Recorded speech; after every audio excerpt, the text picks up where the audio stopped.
Assalamu alaikum, I'm Aisha and you're watching Samaa News. Here are today's headlines.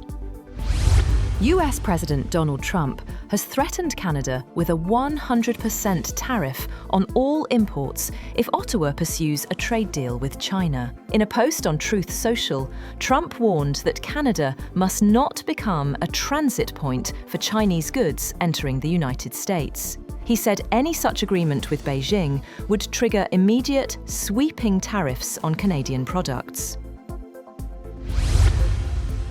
Moreover, Trump says the United States has taken oil from seized Venezuelan tankers and is processing it at American refineries. Speaking to the New York Post, Trump said the oil is being refined at various locations, including Houston, and that Venezuela no longer controls those shipments. He said the moves are part of his administration's effort to restrict Venezuela's oil flows, adding that millions of barrels have been taken and some sold on the open market.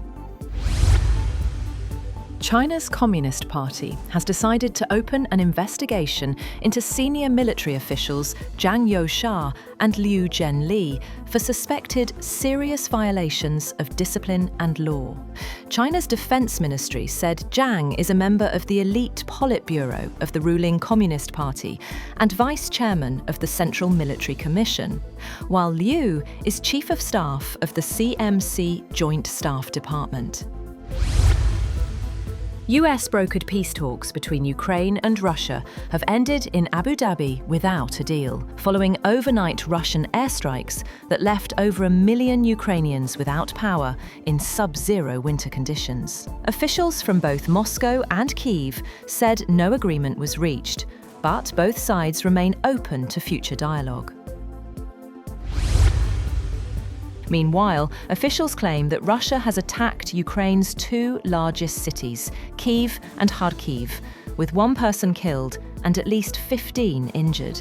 The Kyiv mayor said one person was killed in the capital city and 4 injured, including 3 being treated in hospital. He said the strikes had triggered fires in districts on either side of the Dnipro River, which bisects the capital. He said heating and water supplies had been disrupted in parts of the city east of the river.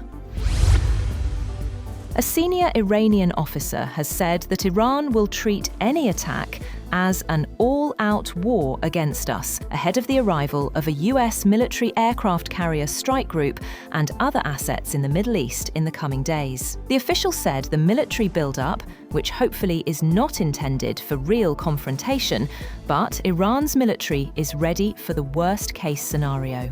The official said this: Iran will respond in the hardest way possible to settle this. Turkish Foreign Minister Hakan Fidan has warned that Israel may be looking for an opportunity to attack Iran, stressing that such a move could worsen regional instability and has already been raised with Tehran.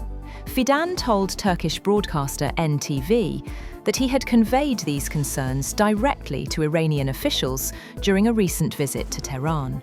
The warning follows a phone call between Turkish President Recep Tayyip Erdogan and Iranian counterpart Masoud Pezeshkian, wherein Erdogan stressed that Turkey opposes any foreign interventions in Iran and values its neighbours' peace and stability. British Prime Minister Keir Starmer has publicly challenged US President Donald Trump to apologise for his controversial remarks about NATO troops in Afghanistan, describing the comments as insulting and frankly appalling.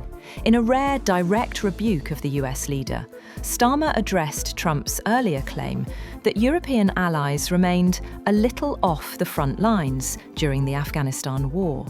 Asked if he would demand an apology, Starmer said if he had misspoken in that way or said those words, he would certainly apologise. The Pentagon foresees a more limited role in deterring North Korea, with South Korea taking primary responsibility for the task, a move that could lead to a reduction of US forces on the Korean peninsula. The Pentagon said in the National Defense Strategy document that guides its policies that South Korea is capable of taking primary responsibility for deterring North Korea, with critical but more limited US support. It said this shift in the balance of responsibility is consistent with America's interest in updating US force posture on the Korean peninsula.